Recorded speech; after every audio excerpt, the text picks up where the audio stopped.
Sarah. I'm Marcia Boardman. We spoke on the phone. Oh yes, I remember. I was having a bad day. And this is Philip Hart, our CEO. Hello. Hello, it's very nice to meet you both. It says on your CV that you do voluntary work. Well, when I have time, yes. I do work at a centre for children with difficulties. That must be very interesting. It's rewarding and challenging. Sarah, can you tell us a little bit about your current position? I'm Assistant Sales Director for a chain of language schools.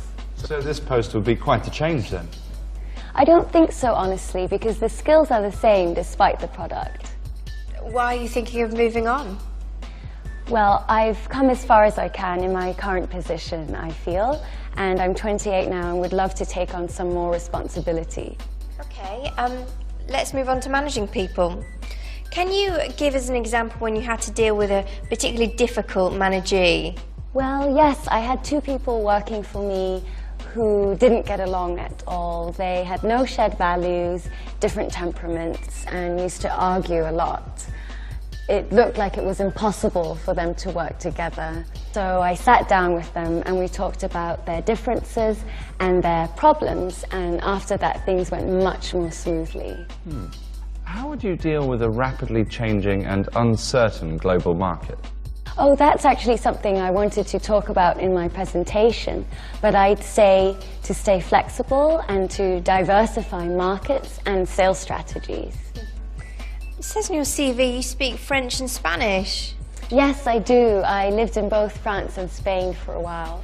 Any plans to learn other languages? I'd love to try. Okay, can you tell us about a time you had to close a particularly challenging deal? Well, the biggest contract I won and the thing I'm most proud of professionally was with a large university in India to provide language training. The contract was full of technicalities and the client was very picky, but I still pulled it off. Okay, do you have any questions for us? Yes, about your ethical policy and your carbon footprint.